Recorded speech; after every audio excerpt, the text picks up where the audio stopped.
fact. There, to me, are strains, and I think what's going to happen, because another parallel for me is that I am divorced from someone internationally. I've had to go through international child custody, and I know what Harry is going to be expecting in the future come this impending divorce. I believe, just by the things that we're seeing, I think this is a couple that's not really getting along. So that was a lie. Harry has given up so much. He will either have to spend the rest of his life, in terms of till the kids are 18, in America, or he's going to have to just travel back and forth by himself, where he will risk, I believe, even losing custody of the children. But there are different laws when you're royalty. I don't know how it works. I just know for myself, I could have lost my child had I left the country, being forced to stay. I mean, he does not even have a clue what is getting ready to happen to him. Boy. It was the worst time of my life, and I know what he's getting ready to go through, because when he divorces, when they end up separated or whatever, he is going to be going through a lot. Pedina, let's go back to the beginning. How did you become such a prominent YouTube royal commentator? What was it that got you going? Were you a royal fan before Harry and Meghan, or was it her entry into the royal family that got you excited? Well, actually, both. When I was 12 years old, I had a fascination with Princess Diana. She was everything to me. Okay, I'm listening. You have my attention. I remember waking up as a 12-year-old girl, watching the wedding, getting up at 5 in the morning, and I was so excited. And I followed her life. And she just had this big influence on me because she was such a good person. Boring. And I admired her. And when she passed away, I was actually living in the UK at the time. And I just kind of, fell off of the royal train and was just kind of seeing things in passing, like I believe most Americans do, not all, but a lot of them. And then when Meghan came into the family, this is who is she? Oh, she's a woman of color, really? You could have fooled me. She didn't look like she was, but okay. Is he all right upstairs? I'm looking, I'm interested. And then there are these things about her being the next Diana. I'm like, well, if she's going to be the next so-called Diana, I have to really check her out. That doesn't make sense. And that's what I did, and things. But you were open to her initially. Absolutely, because I'm okay. Because things had died down, and I was just like, okay, this is a new era. Let's see what she's all about. And things just weren't adding up. I mean, I wanted to support Meghan. I really did. As a woman of color, seeing someone like her marry into the royal family, that's a good thing, because you're getting diversity. You're getting someone that kind of is, like me, at least her mother, and, why not? What do you mean by that? Then you start seeing things and you start thinking, wait a minute, are there young girls who are persuaded and look up to Meghan like I did with Princess Diana? And I'm watching the way Meghan is behaving and how she's treating the family.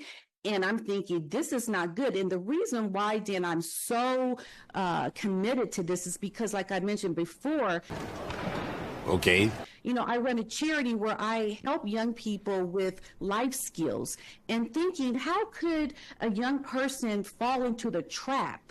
And I look at it as a trap of someone like a Meghan Markle, because she's doing all the things I teach the kids not to do. Respect your elders, how to resolve conflict. If you're having conflict in the family, you don't ghost people. You don't act like they don't exist and ignore them. You certainly don't treat the Queen of England the way you did. You don't talk about your family. I mean, they've done all the things that I'm trying to help young people understand and to not do. And okay, so you say as a woman of colour you were, I guess, interested in Meghan because she was too. How similar is your background to hers? Are you mixed race, or what's your makeup?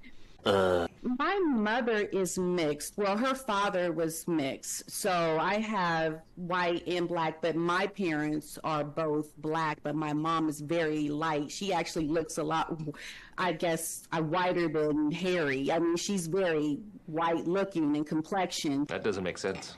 So, but I have mixed heritage. I have, my son is mixed. My husband is Caucasian. So, you know, I can So there were identify. there were parallels, P. Dina, right? Absolutely, There were parallels absolutely. between you and Meghan. Yeah. And- Mhm, absolutely. And so what was it? What was the turning point? What was the moment where you thought, oh, something isn't right here, something isn't feeling good for me here? That was easy. Well, actually, Dan, it was the day of the wedding when she came in that white dress and the veil. I just felt like this was a show. This was a performance. What do you mean by that? This is a woman who is remarrying. She didn't seem to, and then also how she treated her father. How I felt like she wasn't trying to really accommodate her father to really have that relationship with him, Come on now, dog. to be a part of this. There was no tribute to him for not being able to attend because of a heart attack. That wedding for me was not what it appeared to be. I myself am an actor. I have a lot of things to bring me to a lot of memories that I see in Meghan and her as an actress. There's a lot of things. So what? that So we you think do. she was acting at her own wedding? Absolutely. Are you sure about that? Yeah, It was she a performance. acting. It was a performance because she wanted to be that Diana moment. For her, it was, I'm performing, I'm coming to the world. You're getting introduced to me, the great new Diana of the royal family. I mean, if you think about it, if she was really there to marry this man and was a little bit more humble and modest, would she have worn a veil with that long train and that white dress? Wouldn't you have toned it down a little bit to be more in line with, this is your second marriage, some say even third? What? So it just did not add up to me. Well, yes, I- and I- remember, we're P. good at Dina, this. I had actually reported, and I only got this reporting after the wedding, because before the wedding there was a real lockdown, and people within the royal family really wanted to support Meghan. Nice. But it was after the wedding, and I broke the story of Tiaragate. But one of the lines within that story, and I found it absolutely fascinating, was that the late Queen didn't think that Meghan should wear a veil. Why? Why? Because the late Queen is very traditional, or was very traditional when it came to marriage.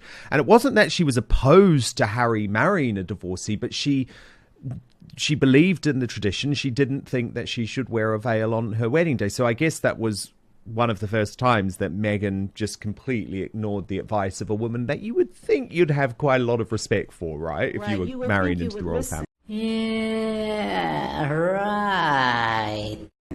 Yeah, listen to the Queen. I mean, if you really love this man, it's not about the veil, the dress. Do the just, I guess, mindful of what they're suggesting, or if the Queen says that, then adhere to that.